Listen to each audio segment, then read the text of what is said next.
said he may stop by in 10 or 15 minutes and give his version. Cool. So That was the that'd be idea. great. So, they had a lot of breakout sessions and I wasn't everywhere.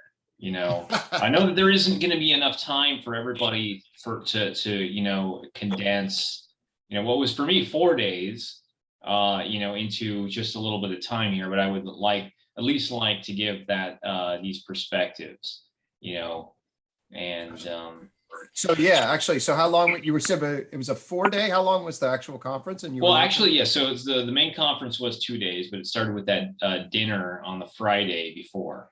And then the fourth day for me it wasn't officially a part of the conference. It was Human Development Day or Inner Development Day, but it was at the same location. Gotcha. Okay. And do you know whether there's going to be any recording of any of the more I hope general that some sessions? of it. I hope that some of it was. I know that actually Alex Kennedy was recording a lot of it. He's a filmmaker and he attended the conference. And then they right away enlisted him to essentially work, Yeah. And he was so. I hope that, for example, Indra's speech, and we'll get into that. So all right. So Jeff Hilliard just joined us. You were at the conference as well, and I wanted to get at least two perspectives on the conference. I know that Johan was also there, and I'm not sure if you can hear us, Johan, but. It's not what I'm seeing here is it says that you're connecting to audio. So what we could do is we can just probably start, and if more people show up, then Yep. We'll That'd be great. We'll roll with it at that point. All right. So yeah, what Hey, I was. Danielle. All right. So. Go ahead. I went to Berlin for this Emerge gathering, and my main purpose was to be able to learn from these complex ideas in social organization and development in both psychology and sociology in order to try to import those ideas into the US to improve the political, socio-cultural, and economic system we have here. At least that's I don't mean to frame my work quite so narrowly, but that's if you don't try to boil the ocean, then at least that might sound doable. So I'm trying to do these like pilot programs for some of this stuff, and that's the frame that I'm going to be looking through. I wanted to bring in other people to give what they were seeing as well. All right, so the first day we had these activities to help us understand and participate in this we space, and it's the sort of thing that you really only understand if you were doing it. So Phoebe Tickell of the Moral Imaginations had us go through these exercises, and but what we got out of it was that there I think can be principles that you can apply to organizations and groups to make things work better, to be able to collectively understand each other. I also joined George Poor's breakout sessions involving the purpose of that was to brainstorm on how we can enliven social ecosystems. And he did a session on this on Saturday and Sunday. And he was asking, okay, so how do we do this? How do we scale this up? That we have in a small circle. And in fact, this is something we're doing right now. We are learning from each other. We are being able to have this collective sense making, but how can it scale up? So there were similar themes. In fact, this was probably, I think that Jonathan Rowson wanted to leave open the theme of the weekend. But he was considering saying that it was about imagining this we space, and that was kind of the unofficial theme. So not just how do we feel each other better when we are present with each other, and how can we be mindful of that and have more deep sense making of our inner worlds and recognizing this space between. But also, how can we bring this out to society at large and scale it up, you know. So that was quite specifically what George Poor was asking in his 2 sessions that he did for enlivening social ecosystems.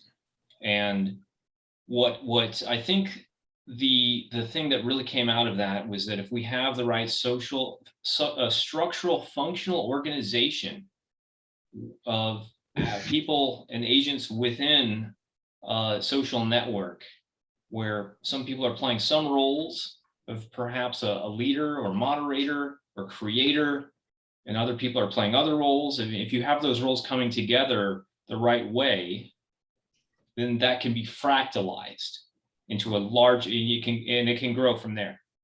And that's not necessarily to say that any person needs to stay with that role permanently. You can switch roles. You just probably need to make sure that there's those different roles are all present, and then it can fractalize, you know. And there's quite a bit more to it. It's a little bit hard for me to explain, you know, all of that right now. Were there examples or mini examples of things that, you know, sort of point to that says, hey, this is heading in the right direction, or these are the kinds of things that have started to emerge that look like they would be able to propagate into some sort of system? Were they pointing to particular examples at all, Brandon? Yeah, so let me see if some of the other people who were at the conference who are joined could maybe answer that, you know, better than me. I'm not necessarily one who's super articulate and came up with, you know, the best way to answer these questions, you know. Some people, in fact, it was Robert Cohen and Ryan who told me that I'm good at herding cats. I'm not necessarily though the one who can answer all the best questions in real time. So we all have structural functional roles, right? Yeah, Jeff and Shelly, you guys were both there. Can either one of you speak to Gregg's question? I would say that the presentation that Indra, and I have to say it was such a collegial time that I'm only remembering her first name right now. Adnan, Indra Adnan. Thank you. So her whole presentation, Gregg, was on that community models, CANs. So community action networks. Action networks. Ah, okay, and nice. So what I took her main invitation to be was first to recognize that most people don't experience agency in the larger society and the larger politic. And so most people abdicate into, you know, blame, disinterest, complain. So what's the mechanism for that change is local community organization that is actually kind of theme or need based, which then becomes a context where people get it that they have agency. So it's like an agency reconstruction project through everything from like the local soccer league to the you know, neighborhood garden group to a political action group. Right. And she spoke about supporting that and then coordinating those systems to create an alternative polis. So a parallel path. She talked about 2 legs. So rather than a revolution model, a model of let's organize, let's support each other in organizing, let's knit these already functional groups together. And in that system, people get it that they have agency. And from that, there's an alternative way to participate than, oh, I voted in the election. Right. So, gotcha. That's so in that context, Gregg, she did name a whole slew of, you know, this group and that group, and actually asked us in a small group to reflect on either where we're active in those kinds of networks or where we might even make a commitment to doing so. Yeah, that's really helpful. I've been talking with a number of people in the TOK Society, you know, Theory and Knowledge Society, about translating this into some sort of community action. I talked with Danielle about that and others. So that schematic is helpful, definitely, in seeing, yes, about cultivating on the ground groups that, can be brought together to sort of unlock a agency that is maybe latent. That's cool. Great. Thank you. She used the term cosmo-local to thread the two together. Yep. And after her initial presentation, there were breakout groups because the conference was set up that way. There was all group like download or offering from someone. And then we would break out into smaller groups of different offerings. So one of the things that she did after her presentation was met with probably 25, 30 of us. And we broke then into smaller groups and spoke about what people are actually doing at the present time. One woman spoke about working in Africa to help feed villages. Because part of what Indra was saying is she recognized that when she went in to go help people find their agency, that oftentimes she would recognize that they were already, in fact, doing that. And it was just a matter of being in reflection and in wow and in recognition that then helped them know that they were already doing it. So to be really aware that that kind of top down walking in to really help that community can sometimes be not necessary, but instead just lifting up what's already happening there and helping them weave with another community action network. So that was interesting as well. Yeah, definitely. Fascinating. Thank you. Yes, she in fact introduced a new word to us. It's ADA, right? ADA, ADA. Yeah, that comes from an Indonesian language, and it means the absence of fear, and that is related to this agency that we have, but we don't necessarily utilize. And she has a book out a few months ago that's it's called what was her book called? We've got it. Where is it? Hold on, he'll go get it. Yeah. She, and Ada, I also kind of got, Brad, that it was lack of fear from a deep place of faith, like being able to know that ultimately we're held and ultimately we're here and we're steady, even when what's on the surface looks like, pardon my language, a shit show. There's something that actually feels like you can root deeply enough where, because she was speaking about getting this term from Indonesian elders and villages where so it's a ancient, or not ancient, but it's a wisdom piece of indigenous cultures. And so that's where she picked up that term. Yep. Great. Waking up. Waking up. Okay, the politics of waking up. Great. Yeah, I'm hoping her video does get published online. It was a very excellent speech. She was a powerhouse. She's full on. Yeah, she's awesome. Good. Okay.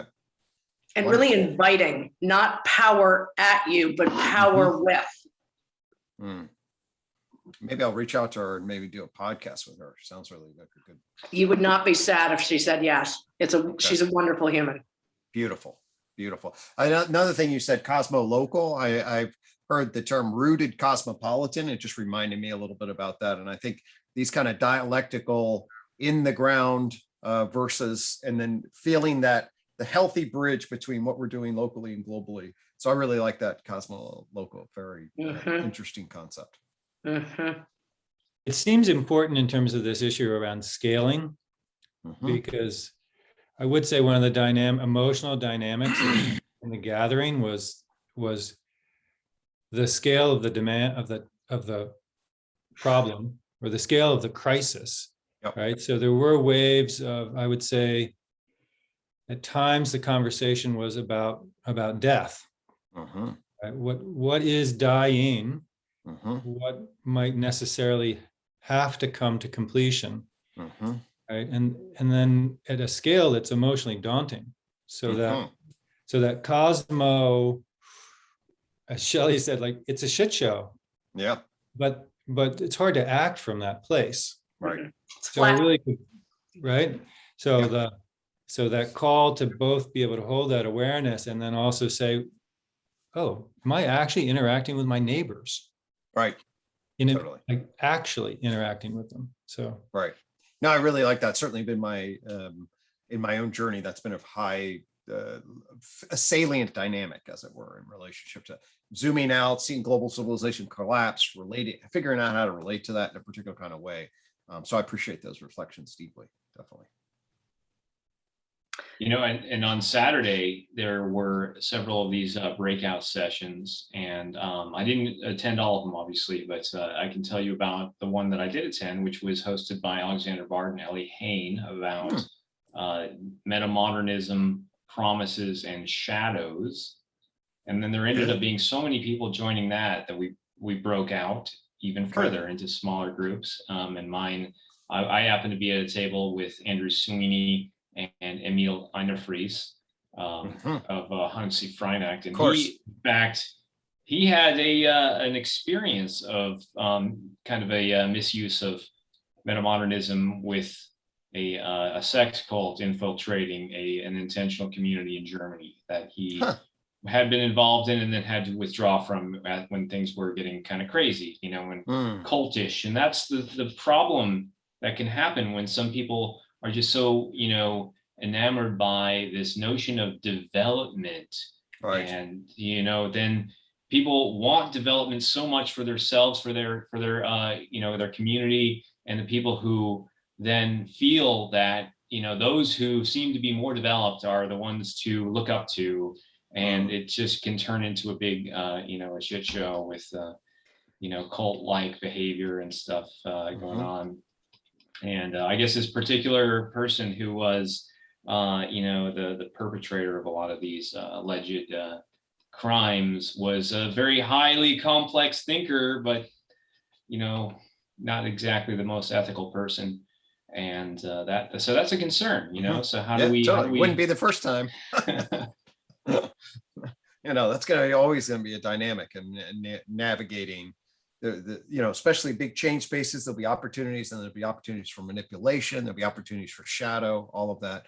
I'd be curious if they named, did they give any outlines of the metamodern shadow that they saw? What kinds of, is it this sort of like hiding behind your wish for development and being better, and really, you know, I'd just be curious if any forms emerged out of that. No, they did. And in fact, when we recombined, and so Ellie took questions of and you know, summarizations from the different groups.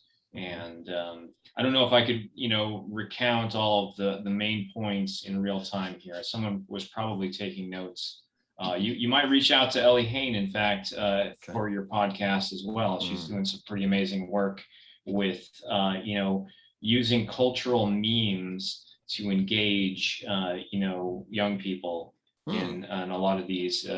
So I think her work is essentially like a scaffold, you know, to help, you know, like young citizens to become more civically engaged and more concerned about the we space, you know, using essentially the same sort of thing that a lot of young people use on, you know, with Instagram and various other things like that, you know. So you're using those media that to do that, to introduce these ideas. Another question I had, and certainly I don't mean to dominate, but I'm just really curious. So, so Alexander Bard and I have been dialoguing both on in some podcasts and then off camera about metamodernism. I saw on his list that he's like, he had some dramatic, ironic, sincere, I am a metamodernist move, because he's been critical sometimes of that. And I've been trying to track where that term is. And if Jonathan Rowson shows up, I definitely want to ask him. But I'm really curious to get the flavor for that term. Was there, because it caught a lot of fire, both from Lene Rachel Anderson and Hansi Freinacht, and was certainly, I use that quite a bit. And then for a little while, it felt like it's getting overused. And then where was it going to go? And I'd really be curious as to where that was landing in the sentiments that around emerged. Yeah, well, you know, at that same event, Bard started off saying, you know, I don't like metamodernism. This term, it's not modern. But yeah, that's Bard. I know. I come from a music where sometimes there was a band that had, you know, good music but a terrible name, and then so I'm just embracing the name. I am a metamodernist. Okay. Well, that's interesting. Yeah, I would say I would agree, Brandon. That seemed to be the senses. I went to the first half of that breakout that you were talking about, Brandon, and what I got was it's a functional label for that emergent consciousness, and Bjorkman used it at a certain point when making the overall map, the big scale development map around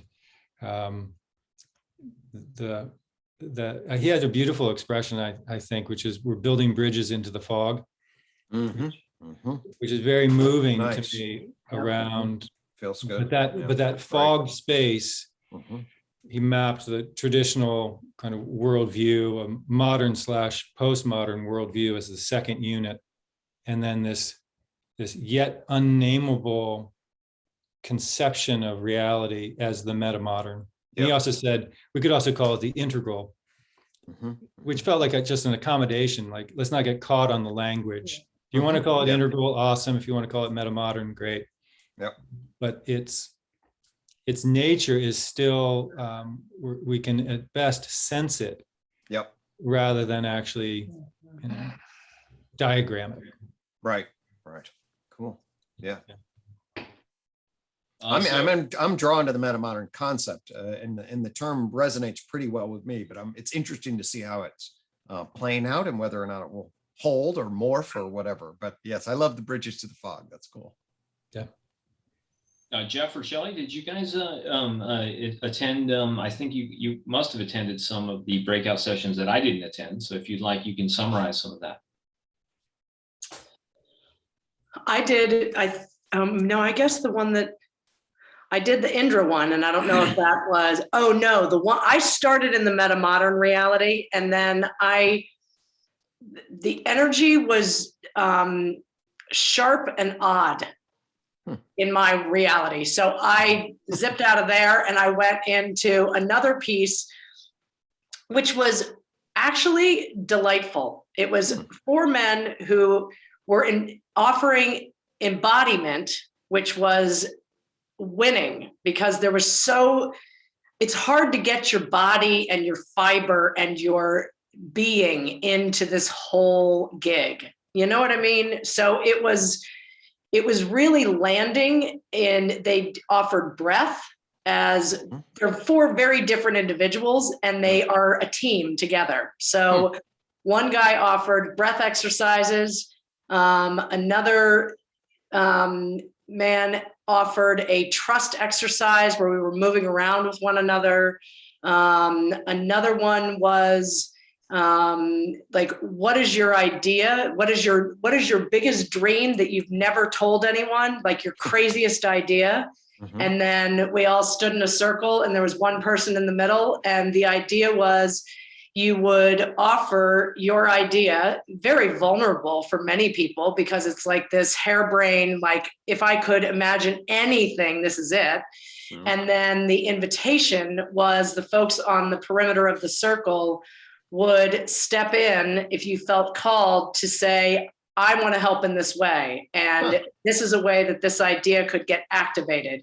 So it was really powerful in bringing individuals' imagination and, brilliance, even if it's kind of not even possible, but it put legs under it, which felt so empowering.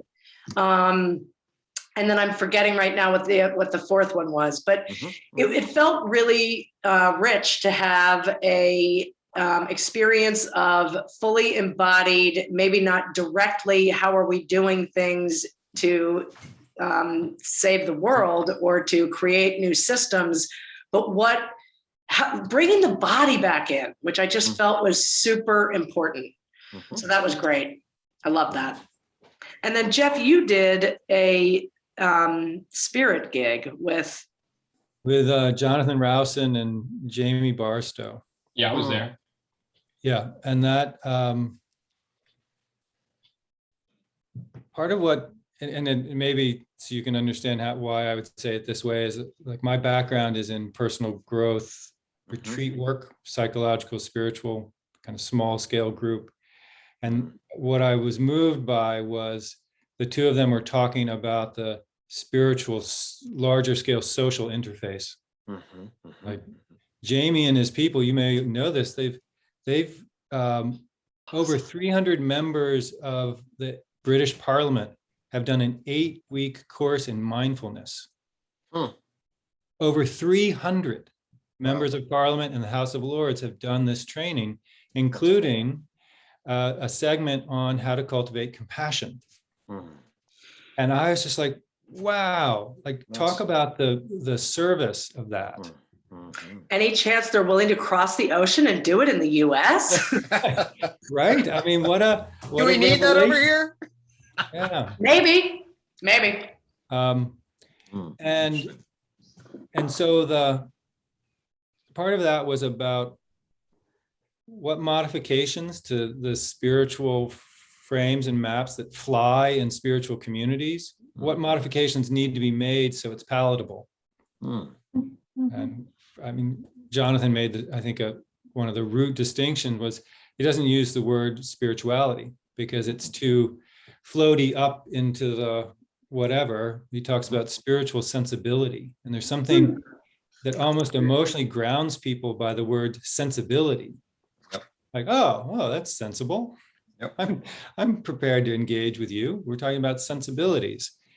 And I also really heard from Jonathan that there's this weird void space in our political discourse, like where we can talk about certain human needs as a legitimate concern of politics, but you can so easily just step over the line and suddenly people are like, oh, that's not politics, right? Like housing and education, that should be the concern of politics, but what about loneliness? Or, we can talk about a welfare state providing care, but we can't use the word love. And so I really respected the work they're both doing to expand that, both to finesse what words will actually fly, but also to push the limit. So can we actually talk about love? Right. As in our political discourse? It's quite wonderful. Yeah, no, those are deep conversations I think we need to be having. Yeah.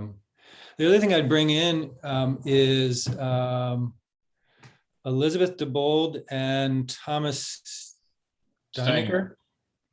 So they led the entire group in a practice of the dialogic we process that they lead. And I think the report is it was highly variable depending on who you sat down with. The 8 people that I was part of, we went into a kind of deep space of communion. And I think Shelly, you had said yours was kind of scritchy and choppy. But I did do a breakout session with them as well. And I noted that I have a lot of respect for that work. It's a lot of the work that Shelly and I do under a kind of different name. But there's a weird mix of, some of it is so subtle that and now I know I'm jumping a little bit, but maybe part of what I even got from the whole conference is there are some minimal ego development needs in order to be able to function in some of these spaces. So that kind of we space, collective intelligence listening it's profound when it functions, but it feels to me it's like easily interrupted by even 1 or 2 people in the set who are not at the level of development. I think Brandon and Shelly, we experienced that even when there was a fishbowl experience in the middle of the entire conference, that we could really feel the variability of what was being spoken. Some of it was actually pretty ego driven.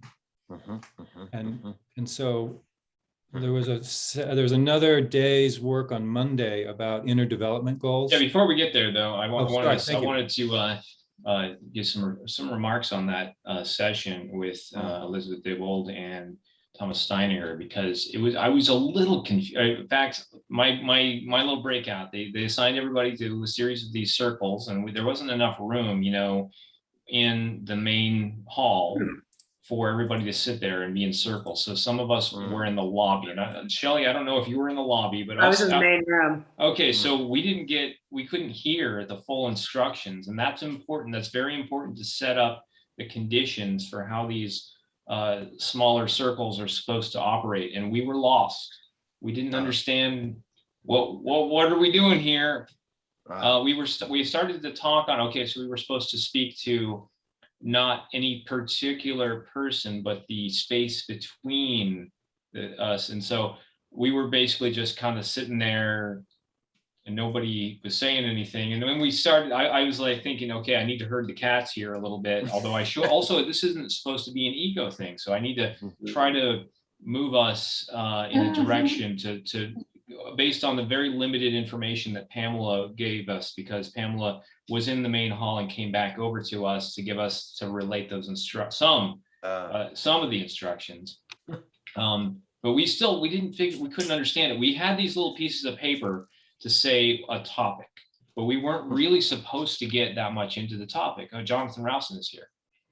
Oh, great. So we weren't supposed to get that much into the topic, but then ours was, in fact, it was 2 pieces of paper, because there was one group that was too many. So they gave us 2 together. And one of them said economics and the other said human development. So I started to say, in fact, this was just on the TOK list, we were talking about the convergence of these. And I started to kind of talk about this a little bit. And I said, well, this is how it feels like from an inner perspective. And maybe we can talk about this connection of inner perspective to economics and human development. But I don't know if I was introducing ego when I was doing that. It was a little bit lost on me. I think we were just silent for a long time though. So it was a little confusing. Great. But anyway. Hey, Jonathan. Thanks for coming, friend. Yeah, I got my 6-year-old to sleep. So All right, wonderful. as soon as he fell asleep, I ran upstairs to join you. You can take it away, Jonathan, if you'd like. Yeah, actually, we'd love to hear your perspective on just on the development of the conference and how it went and what the takeaways were, and anything else you'd like to share. Sure. Well, thanks for setting this up. And well, where to start, really? I mean, there was the event in Berlin a couple of weeks ago. That's the 3rd Emerge event, the 3rd Emerge gathering, and I think by some way the best in some sense. There's a sort of prehistory here. I don't know how much you want to know, but the first event was in Berlin in 2018, and that was really a kind of like speculative, invite people within a kind of network to talk about what is emerging in the world. It was very, very open and capacious, like speculative, and it was also designed in a way that we would just allow things to emerge in the room. Like we wouldn't have a program. There were some skilled facilitators. We hoped that somehow the combined, I don't know, acumen and sensibility of the people in the room would somehow make sense of itself. And it didn't work. I think the general verdict is that it wasn't a success in 2018. I mean, of course, a bad event still leads to good meetings and good fun. And, it doesn't mean it was a failure. It just means that it didn't really succeed on its own terms. And in the second event in Kiev, which is a very interesting place, Kiev, it's kind of right on the cusp now of East and West, and some think it's like Berlin was about 100 odd years ago. That was really good. I mean, it was a very lively event. It was a bit more emphasis on Bildung, a bit more emphasis on education. It's kind of the transformative aesthetic civic education as being some key feature of what it means to contend with the world's challenges. And then this year round, well, you probably already heard, there's lots of different currents in the room. So it's very interesting to ask what exactly brings people there. Like, what is the pattern that connects in Watsonian language? there's different angles there. There's a sociological angle, an anthropological angle, geographical angle. So geographically, you've got quite a lot of German people, quite a lot of Swedish people, and quite a lot of British people. And then you've got a sort of smattering from other places, including Brandon, but also from France, from Spain, and various other places. About how many people were there? What was This the time total? around about 250. 250. Yeah. Okay. Yeah, give or take. But it could easily have been more, because what's funny about it is, we got to 250 on a ticket cost. I forget the exact, was it 300, Brandon? I can't remember. But there was a ticket cost that was About 200, I think.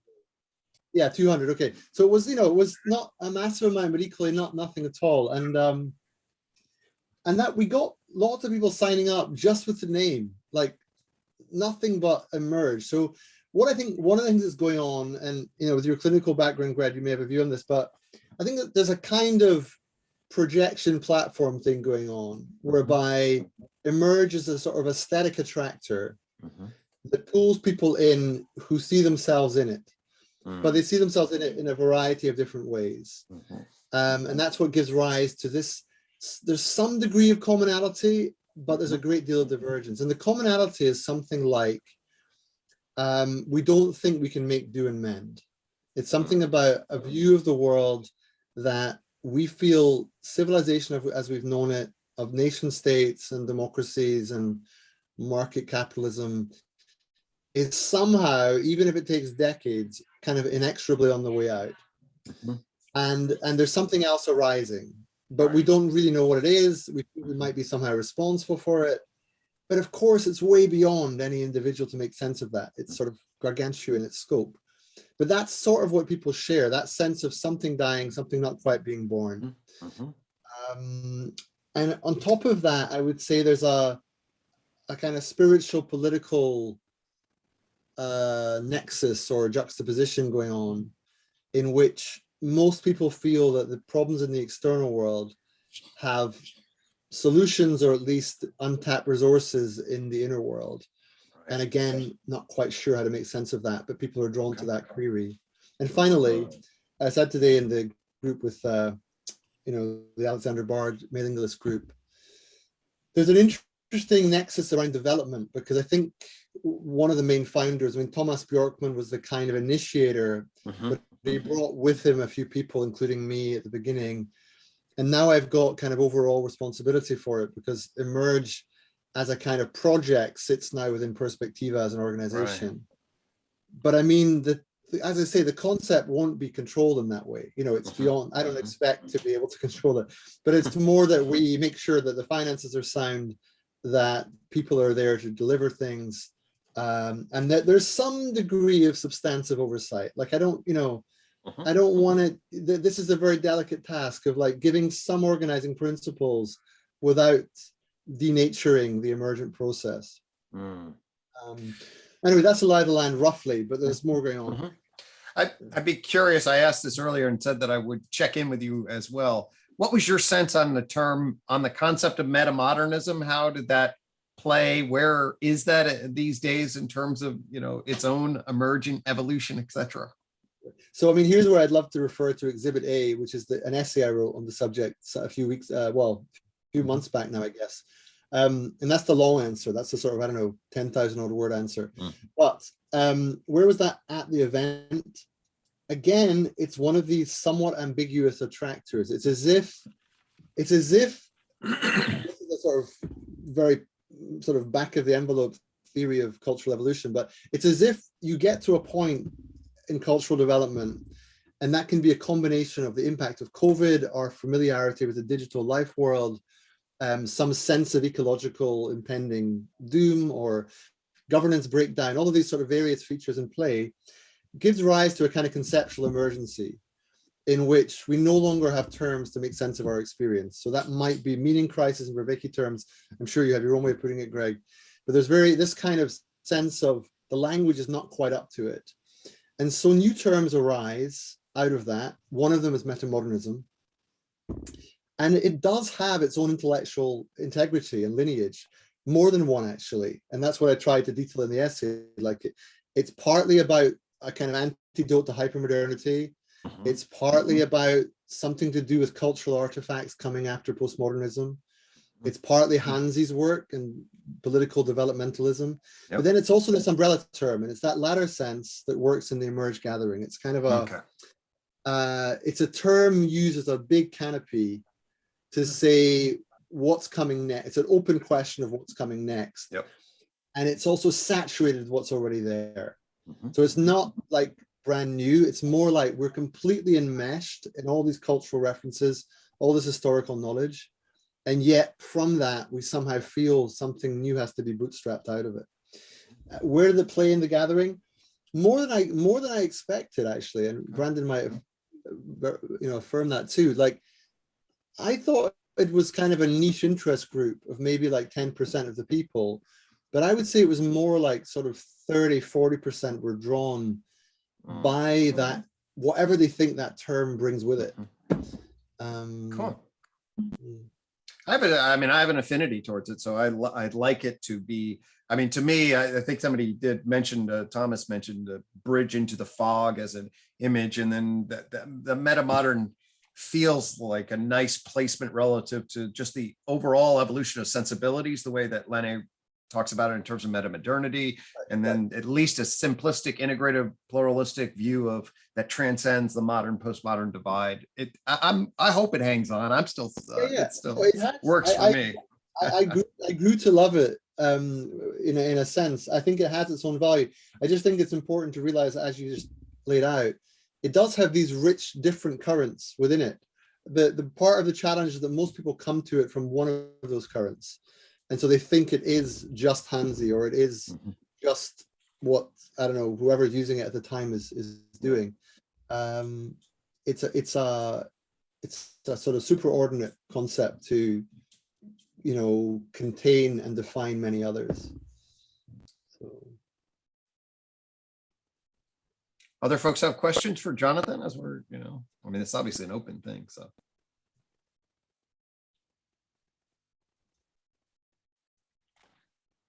I do, Jonathan. I was not there, but I am definitely a student of the collective and the we space, and your article on what we're up against, right? Human beings are the ones that are participating in this we space. Right. And after the gathering, did anything shift or anything open up? So, Danny, I don't know if that's how I say your name, Danny. but yeah, Danny, yeah. So, well, yeah, I think you're referring, not everyone may know, I wrote this piece prior to the event called The Impossible We. And that was one way to try to kind of give some kind of substantive content, but one that was capacious and porous enough that people didn't feel shoehorned into anything. And what I was really getting at is that on almost any given collective action problem at scale, it has an injunctive quality that we have to act in a certain way. But the we is underspecified. So the we is the global we, including Putin and Xi and Modi and all of the major sort of authoritarian leaders of the world, lumped in with all the different democracies and all the different divides within those countries. And then, of course, we have our own intra-psychic kind of conflicts too. So the we is sort of radically contested in all ways, at all times, and yet we rely on it to mobilize action and galvanize action. So I was sort of speaking of the impossible we as a question mark, saying, what kind of we do we need to become to actually get serious about some of the collective action problems we face, principally among them the ecological ones, but including the epistemic ones that the Consilience Project's grappling with. And also arguably economic or public health or whatever else. And so did that shift? Well, what happened, I think, Danny, was not everyone got it, in the sense that what was difficult, what I was very keen to say is, it's not about the we in the room. It's not so much about the group that's gathered. Now, as all of us know, we've been to many of these kind of events, inevitably group dynamics become part of the story. Whether you're at an academic conference about something relatively obscure, still questions come in about who's talking too much and who's taking the power and all that kind of stuff.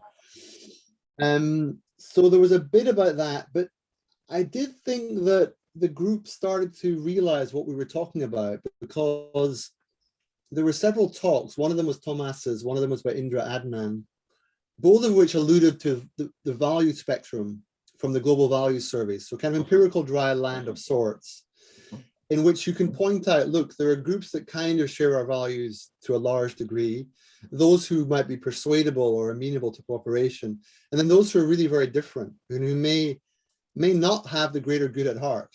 And there are a critical mass of people, many millions. And so when we're speaking of what we're going to do, which we are we talking about in that sense? In other words, what do we have to do? Not as if they were automatically going to be brought into the fold, but rather recognizing that there will be this perennial opposition. What then? Like, where does that leave us? What kind of collaboration do we have then when we realize that there will still be kind of opponents? Yeah. And then some people in the room don't want to go there. They say, what are you talking about? That's division. Don't bring an opponent. Right. And I'm like, well, ultimately, that's the speech I gave at the beginning. Spiritually, we may be one, but politically, we're not. What emerges from that? That was the kind of question. Yeah. Yes, thank you. Would you be anticipating another emerge in a year or two, or is that? Yeah, almost certainly. We're just grappling now with how to do it, because I think there was a general sense that although it worked well, I think a lot of the reason it worked well was just that it was the first major social event of like-minded people for a long time. So it was like we'd have to have done really badly to screw it up somehow. But I also think— Hey, Jonathan, let me just interrupt you from having been there. It was also really well led. So nice. In terms of navigating 250 people, including dissent.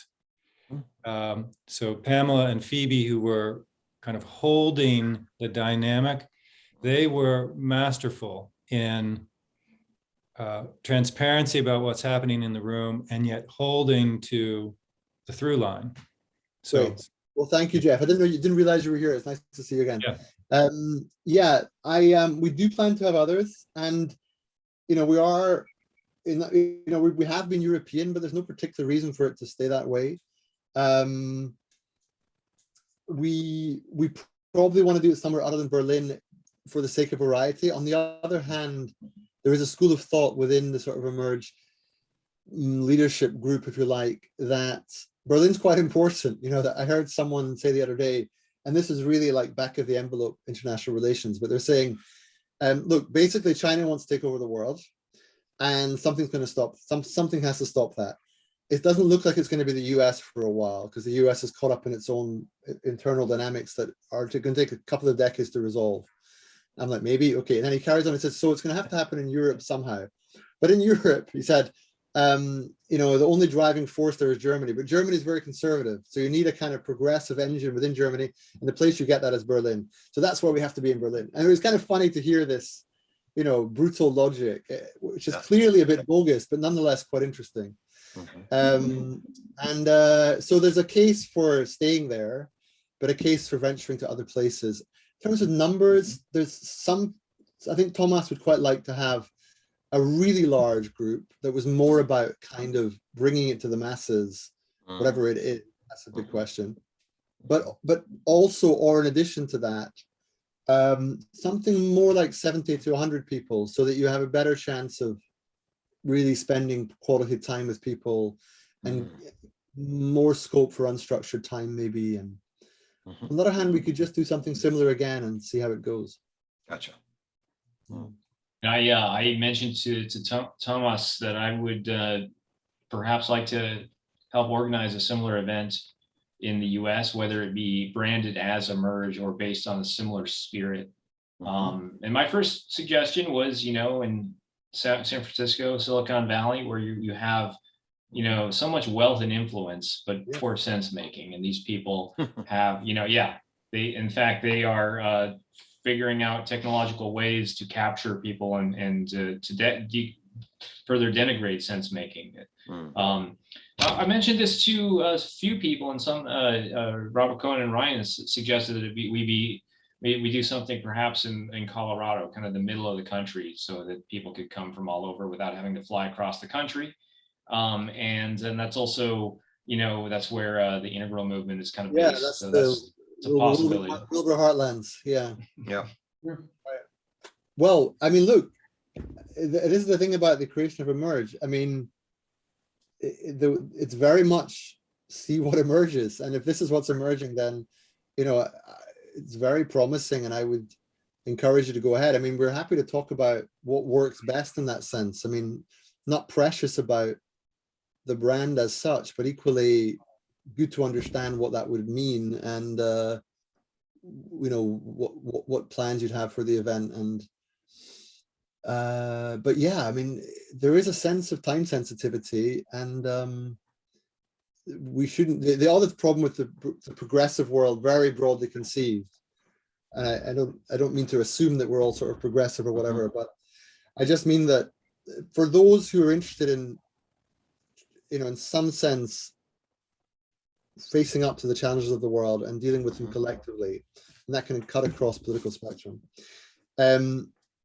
There is a terrible tendency to factionalize and get obsessed with one's own particular micro project or identity project.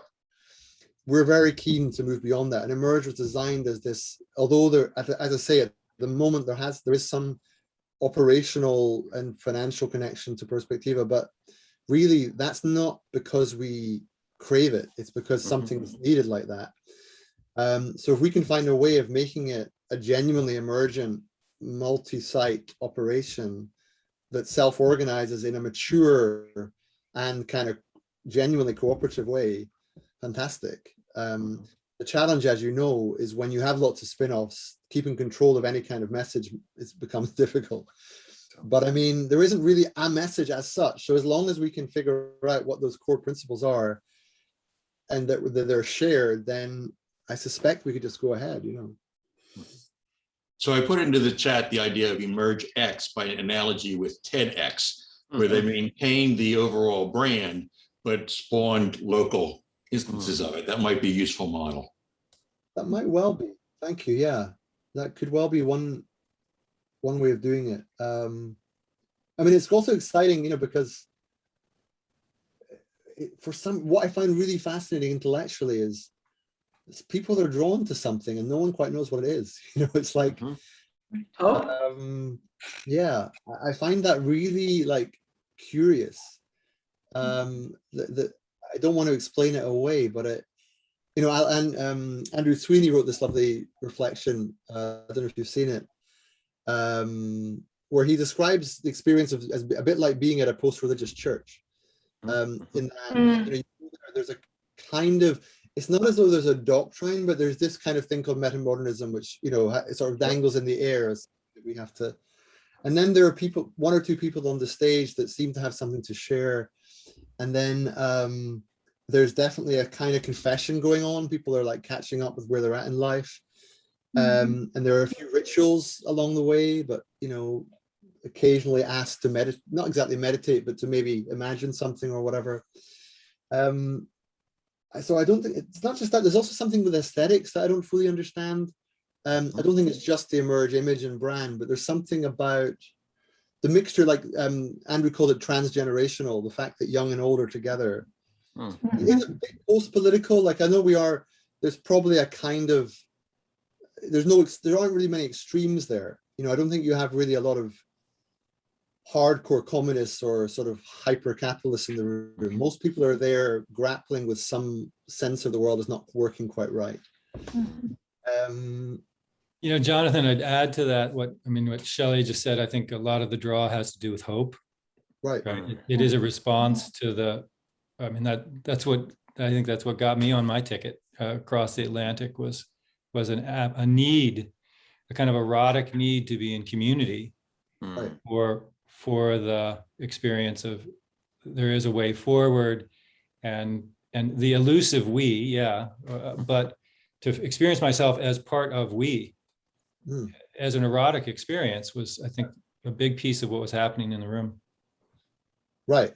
In fact, eros might well be one of the better terms to make sense of this. The merger with reality at some level, that somehow things are more real, more vital, more alive in this place where the others are. and you find the others and you somehow merge with them, and thereby, there's a sort of micro transcendence going on of some kind. Mhm. But it's just meeting, and I hear you. I don't mean in any way to diminish what you said, but there's also something that isn't that just socializing. No, it's more than that, right? There's something a bit more than just. It's the people who feel they're somehow responsible or called to have a higher order sort of reckoning with our historical moment, and they don't quite know what to do about it, but they share that experience. Jonathan, I'm picking up on two things. All of a sudden, remember the concept of lifelong learning, right? Instead of, you go to university, and that's where you have all the people, you have all the aliveness, you have the growing and the knowing, and then you're supposed to stop that, right? And there may be that this is some of what the call of this is, that there's wait a minute, we want to gather here, learn, but also learn by the Socratic method or the whatever, in between each other. So I think that's possibly a draw. The other thing I just wanted to bring to your attention, Jeremy Johnson, as you know, and the Gebser Society, they just had, or they're currently having a conference, and they're using the term cosmolocal, and they are experimenting, and it is just beginning. How do you have a central presentation? At this point, they're doing it Zoom, but it could be Berlin, right? And that then the breakout would happen at different times of the day that would be local. Right. Literally, geographically local, physical, whatever. And they're just beginning to play with it. But because the piece that hasn't come together for me is, how do you then get the feedback? It's kind of what we're just hearing about Inda, what she was talking about, is, having the local geography based that can then feed back in, so that and there's the religion for me, it falls into, you're in a net. Right. Indra's net. Indra's net, exactly. Yeah. I've heard that joke in that context a few times, but yeah. The thing that it reminds me of is a line of Jordan Hall's, actually. At some point, I forget, in the context of his writing on the Civium a while back, most of us will have gone through phases where people speaking about the city or the country as the main juxtaposition in life. Do you live where all the people are and the creative impulse is, or do you live where the nature is and where you have a bigger place, more freedom, right? But what's happened, the digital world has changed that relationship. In some ways now, you have this sort of three worlds that we live in. The places where there's like the metropolises or the big gatherings, the quieter, secluded places where there's some kind of different energy, different kinds of resources. And then there's this, placeless place, the digital world. And somehow we haven't fully woken up to the fact that this third world changes our perception of space fundamentally. And what it might even mean is a kind of alliance of the relatively rural with the digital, giving rise to something almost as connected as the city. Right. Yes. And that's I was invited on the BBC, what was it again? Moral Maze, mate? No, what I forget which program it was now, but it was a program, I think it was the Moral Maze, where we were asked about, is the city dead? And I think the answer is clearly no, but it was in the context of the cities closing down during COVID. And I used this idea, and I think it's relevant in this context because somehow we've got to get back in touch with our places and the people near us, but not in the oppressive way of turning off the internet. You want to keep this vibrant global thing alive, but not get lost there either. Yeah. So there's some kind, we haven't quite learned how what that currency is yet. So can you come up with a term? Because I really think it's important, again, to get, like, you have the three places, right? We know, let's say the nature of the city, the place. And what's the name for, the minute I say online, I swear people around me go, oh, you're online. Right. So maybe what is this? You said global, but I think it's more than that.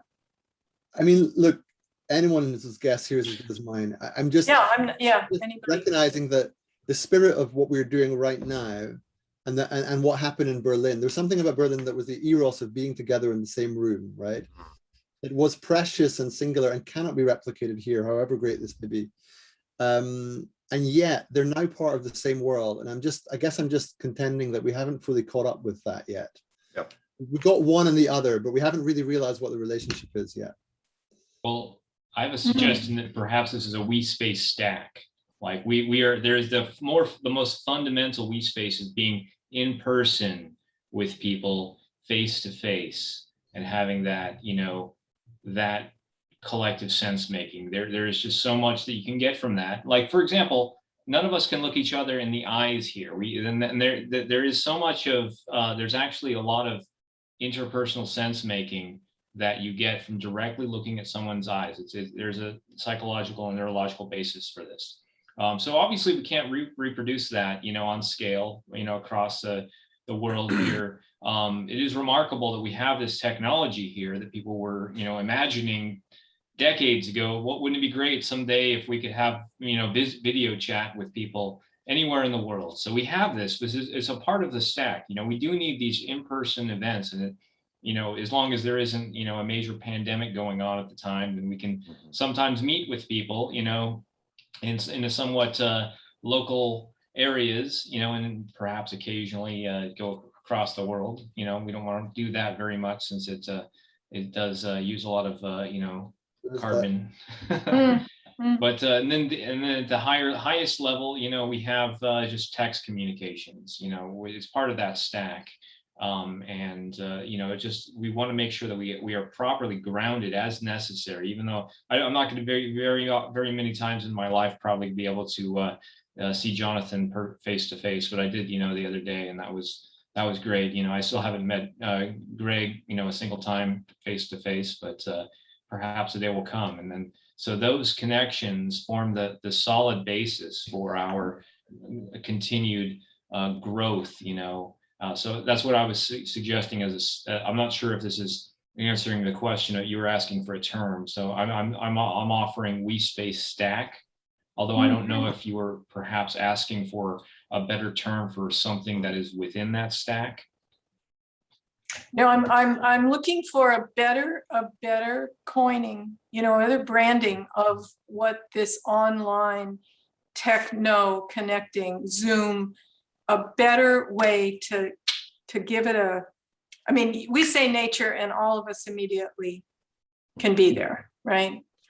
So it's not to be answered now necessarily, but I just think making it a place, that's what made me think about it, Jonathan, when you said it's a place.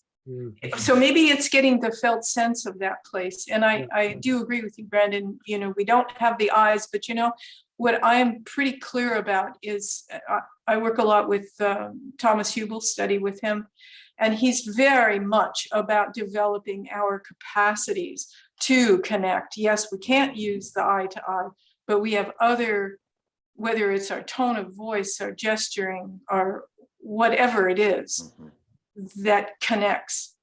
So I'm looking for a better word for what this is. Danny, if you haven't already, research the term metaverse. Yeah, metaverse. It's a very vague term. Oh, yes. The art of the future. Sure, And, I hadn't connected with that one. Yeah. With Facebook just opened their Meta meeting service very recently, so it's actually an instance of it. So you just take a look at that and see if those ideas are close to what you're looking for. It's just an aside, but thinking about the eye to eye thing, it feels a bit almost mystical to me in some ways, because you can see my eyes looking at your eyes, right? And I can see your eyes looking at my eyes, but nonetheless our eyes can't meet. And there's something a little bit trippy about that, because it's as if the agency is outside of either of our heads. There's very much this betweenness thing going on, and that's what's lost digitally, which is magical in person. And I don't know what that is, but it just occurred to me that there's something a little bit, special about that absence. Thomas Hummel speaks of it as an extension of our nervous system. Right. Yeah. I could believe Just an extension, you know, like we can know where the fenders of our car are. It's a proprioception almost that. that Right. can be developed. It's very, but it's, Which suggests our mysterious. nervous system is not confined to our body, right? That it's extended Yeah, beyond the between, yeah.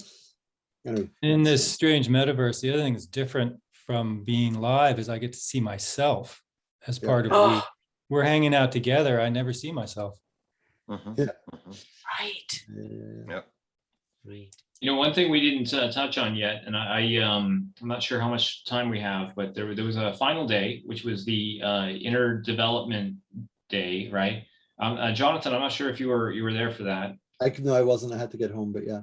But Jeff here was starting to speak to that, and I just perhaps a few minutes ago, or like about a half hour ago, but I wanted to make sure that we were fully digested some of the other things first. But if you'd like, Jeff, you can continue those thoughts.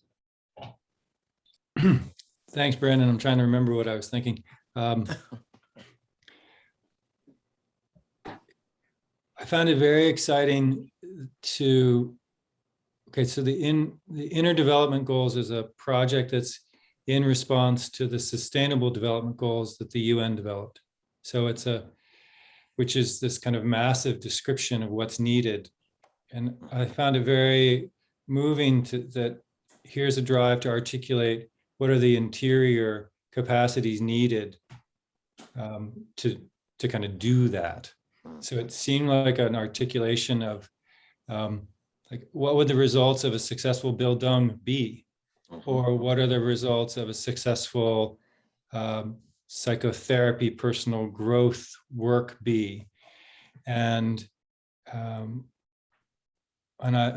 part of what I do is I work as a counselor, and part of the gift of coming home is I'm like, I'm going to give this list to my clients as a way to kind of test, are we working in the arena that you actually want to be working in? So rather than being content driven, you know, I'm struggling with my addiction, or, you know, I've recently mourning a death, to shift it into kind of skill development. Like, do you want to be working on, for example, presence, or the cultivation of compassion, or clear communication skills, or capacities of agency? So it's a very exciting map. I don't presume that it's a unique mapping, but it's a strong one. And again, as an interface with exterior work, what does successful exterior work require? Mhm. Let's start to be able to articulate it. And again, I think a helpful tool for development, for people to be able to self-identify. Oh wow, I feel the erotic call to that dimension of self-development. So.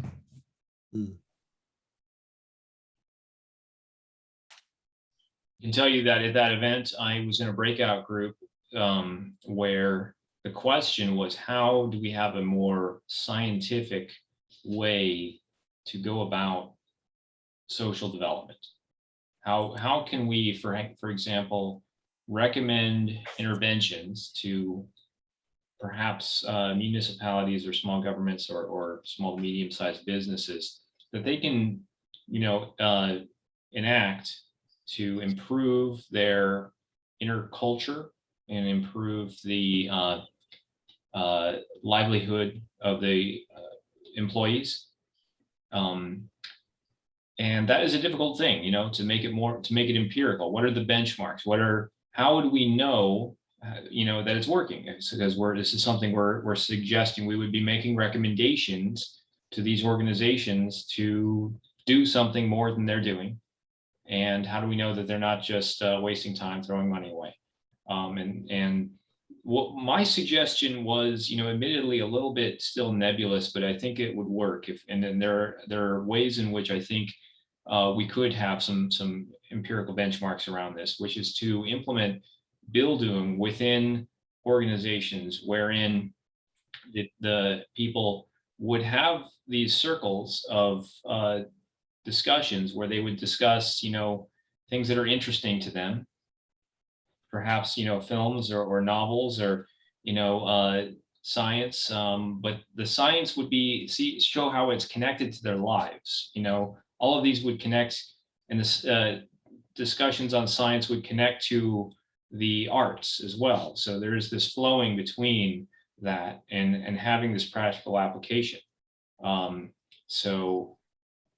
think that, if there's more of these discussions, these meetings that do cut across several different aspects of life, including the arts and current events and science and the practical application, then that would engender growth, personal growth, and the group dynamic growth as well. Brandon, I also wanted to add, I think part of the long-term vision that I got from that group on Monday is both the kind of empirical research piece, but also the capacity to develop a toolkit, which is particularly exciting to think about practitioners, either counselors or executive development people or political action groups. In other words, if you saw that there was a need for increased effective communication, here are some sound ways to do it. If you find that the people you're working with are suffering from a deficit of compassion,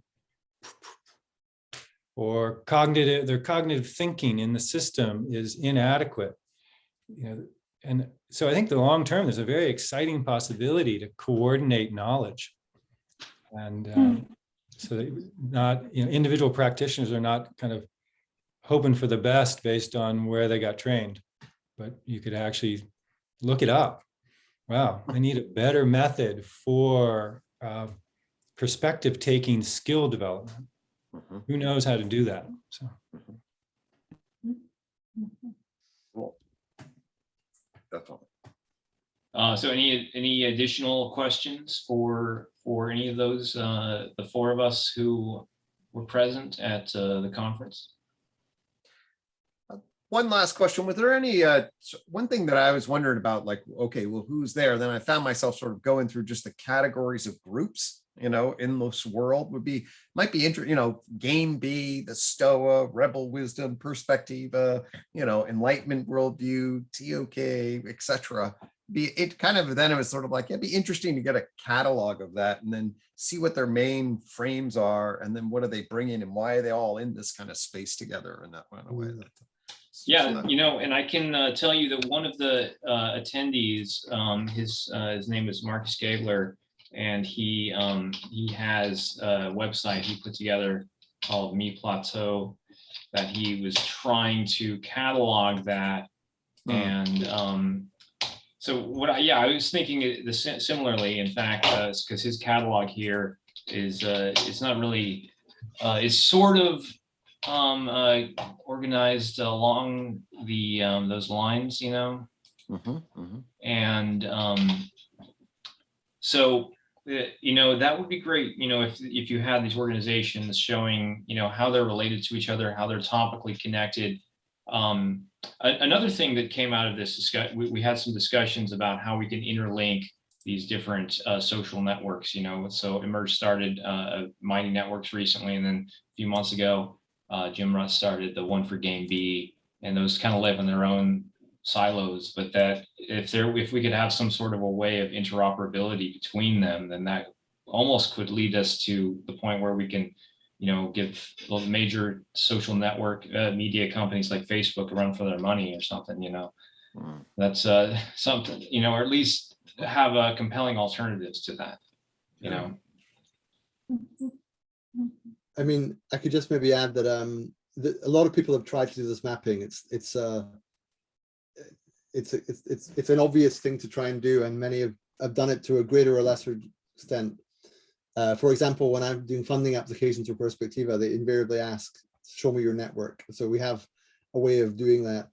I believe Life Itself, one of the organizations that was there, they have also done a kind of mapping exercise. What maybe you're asking, Greg, that hasn't been done, I think, is a slightly more substantive take on shared theoretical commitments, maybe. Anything about sort of empirical values research that might, I'm sure there's kind of a bigger than self challenges connection. And there might well be others, but I mean, I'm not sure yet we've got to that level of specificity where it says what exactly these groups are connected by, other than some kind of, again, I want to use the word aesthetic. I know that we think of aesthetic in terms of beauty and so forth, but it's something about the sort of calling quality. Definitely. I mean, if we use zeitgeist or spirit, like it's an aesthetic cultural feel, Yeah, about what's going on. That at least, well, anyway, that's what it. Yeah. It's an aesthetic cultural calling relative to what is, relative to what could be. But- there's a calling that many people are experiencing in that space. There is an interesting flip side to that, though, because there are times, if I'm being fully candid, when I'm in the room with Emerge, I'm thinking, so, what exactly connects me and this person? Like, in what sense are we part of the same endeavor? Yeah. And I don't always have an answer. I don't think it would be wrong to say I do. And yet, I don't know how much that matters. I'm also quite happy to be shown wrong, that maybe there is a deeper connection there that I'm not aware of yet. So, yeah, I guess for me, it'd be really interesting at times to take that networking and then be like, okay, can we specify the key pieces? Like I've spent a heck of a lot of time now with John Vervaeke. And so John Vervaeke and I are like, sync. We're like, we synced up and we're like, oh, you came up through cognitive science and philosophy and found a meta theory for that. And I'm over here in psychology doing a very similar thing. And now that's like fused and complementary in a particular type of way. Right. And if that was an opportunity to create a weaved thread of what various, what Game B's doing socially, Robert Conan Ryan's trying to do at a particular type of level, Barden is intellectual deep web kind of thing. I don't know. I certainly feel that, but I haven't done that systematically. It might be interesting at some point. I mean, it's definitely post-conventional. I think that in terms of the old-fashioned developmental framework, at the very least, it's post-conventional. Yeah, and there are certain aspects to that. There's an epistemic aspect to that. There's a methodological aspect to that. There's often an identity aspect to that. Like most people in this network have more than one professional hat or more than one personal story. There's a kind of, I don't know, intra-psychic plurality going on, for want of better language. But yeah, it's an interesting piece of work to sort of, because also it makes you wonder how, we know each other and we know that there are many others within this sort of pattern, but you wonder until you specify what the pattern is, you can't know how big it is, right? Because, which comes first. Of course, there's a chicken and egg issue there, but somehow it's intriguing to begin to map it along those lines, because you might find that actually we're the silent majority, for example. And we're not so niche and radical. Actually, more people than we imagine think a bit like us. So, but that's a guess. I don't know that. Yeah, no, but I really think there's a vacancy that our knowledge structures open up, say between spirit and matter, and people are like being called into that and into that to try to fill that. And if we get that right, that will fill a fucking vacuum in a particular kind of way quickly, if it can be. At least that's my hope. And I mean quickly over decades. I don't mean quickly like tomorrow. Yeah, but I think that's a pretty good back of the envelope way of putting it. The gap between spirit and matter and being pulled into that vacuum together somehow. Some feeling that more acutely than others. I'd like to add back to the Eros and the aesthetics, because I think it's playing in here. J.F. Martel, I don't know if you know about him. He's a French-Canadian artist, philosopher. And his position is that the aesthetics goes all the way down. Like there's turtles all the way down. Aesthetics is not just what we see in a museum. That whatever this is, the way you're just, I could just see you, it's like whatever this is, but something fits or something calls you or whatever. So he has a book, and I'm sorry I don't remember. So it's I'll put it in the chat. J.F. Martel. He's quite a outlaw. I wonder, did Vervaeke ever mention him? Because that sounds like when Vervaeke talks about relevance realization. I think that's what it is. Like you're drawing patterns, you know, these are aesthetic patterns that you're drawing through your experience. And that's the ground of conscious experience, you know?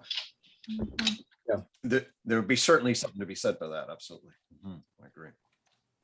Yeah, it's funny, a stage of life thing as well. I don't know. But I when I was an undergraduate, I was asked to read On the Aesthetic Education of Man by Schiller, which was a book written just after the French Revolution, where he was asked to come to terms with how it went so wrong. And in essence, it went wrong because the revolutionaries were, in his view, lacked aesthetic education, by which he meant they lacked the capacity to rebuild in a different world, and it collapsed into the reign of terror and so forth. But I only mention that now because at the time I remember thinking, aesthetic education, like what the fuck is that? You know, like what's he talking about? And yet now, different phase of life, I begin to feel the turtles all the way down, Danny. You know, I begin to sense that there is something about aesthetics that we, as a culture, that when you mention spirit and matter and the gap, like that's the aesthetic space, right? Yeah. So my merge might be speaking to that, and if so, great, I guess. Yeah. So I put his book in the chat, Jeff. Thank you. So I might need to wrap up in just a couple of minutes here. I'm not sure if anybody has any concluding thoughts or anything. Well, I just want to thank everybody. Thank you, Jonathan. Thank you, Brandon. Thank you, Jeff. Thank everybody for coming. And I deeply appreciate it because I couldn't make it, but my spirit's over there, even though my matter was here. So it's a really, really cool. And I really do think, that that we're seeding this zeitgeist and exploring how we can come together, feel what this is as we blend into the fog, and then bring it back to our communities and our souls and actionable plans and things like that. What else can we be doing? So I appreciate all your efforts. It's a really, for me, obviously, I believe it's deeply important. So. Well, thanks for arranging this event, and good to know the gathering lived on, beyond its place and time. Yeah. Yes. Yes. Yeah, I went all the way there because I had a very strong feeling that what's going on in Northern Europe, there's world-leading thought in complexity and social organization, and that we could start to bring some of that here, and there's only so much that I can learn through these sort of, if it was all remote, then that wouldn't quite get there, so I'm now I think I have an obligation to try to improve the political and cultural situation here in the US just a little bit, if we can.